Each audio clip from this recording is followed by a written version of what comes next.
Comics rose to popularity in the early 20th century and, especially in America, was one of the main reasons people stayed loyal to one particular newspaper, to follow the adventures of their favourite characters. And then individual comic books appeared and gave rise to the superhero. But coming up with new ideas constantly gets difficult. After you've covered super speed, super strength and flying, you've got to get creative. So, as time went on, heroes got weirder, and wearing underwear on the outside of your suit began to look pretty normal. So today we're counting down the top 10 weird superhero characters. Daily Top 10s have a superhero. Her name is Super Subscribe. She's a powerful red rectangle who can give you reminders whenever we release new videos. Okay, so she's not going to help defeat Magneto, but she's doing her best. Number 10. Squirrel Girl. Our first character is pretty nuts. Although a bat is hardly the most awe-inspiring animal, I think we can all agree that it's certainly a few steps up from that nibbling rodent, the squirrel.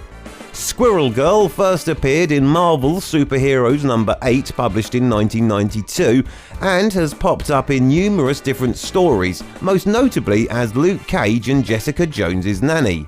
She's a mutant and her powers are unsurprisingly squirrel-related. She's got a tail, she's agile, and she always knows where nuts are. She can also talk to squirrels and had a couple of sidekicks. The first one, Monkey Joe, was sadly sent to the great oak tree in the sky. Number 9. Doorman. Another person on one of Squirrel Girl's teams was Doorman. He has the very limiting ability of being able to teleport anyone anywhere, so long as it's the room next door. It's not clear how that's defined and how his power is affected by French windows, beaded curtains or cardboard box forts. He apparently creates some sort of portal with his body using the Dark Force dimension. Just don't ask him about his handle. Number 8. Dazzler.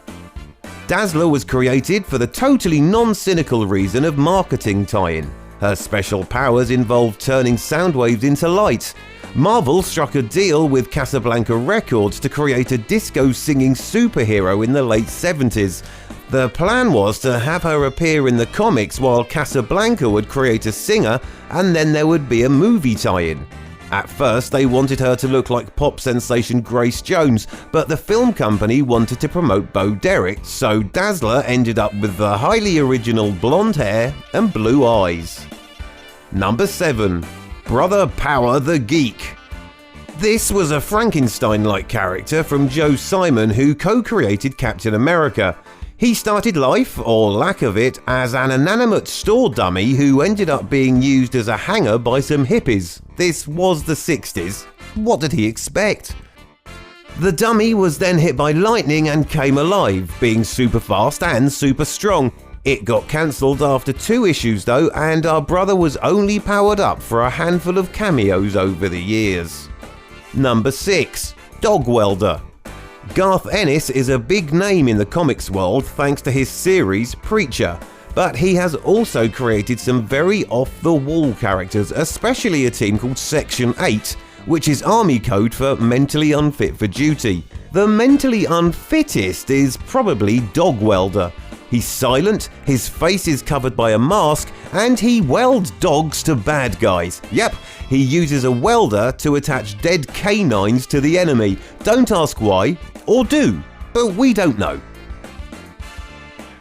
Number 5. Arm Fall Off Boy.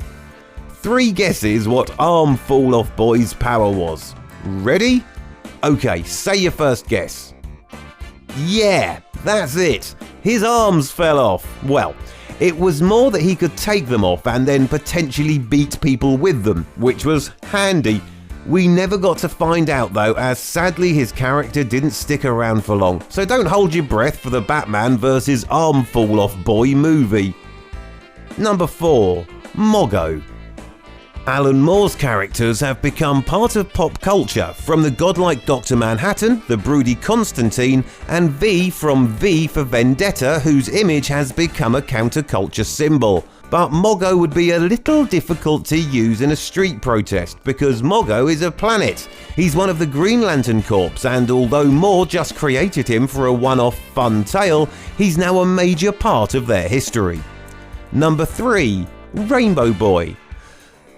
Sadly, Rainbow Boy is not the fabulous gay superhero that we all want him to be on hearing the name, which, let's be honest, is a massive waste.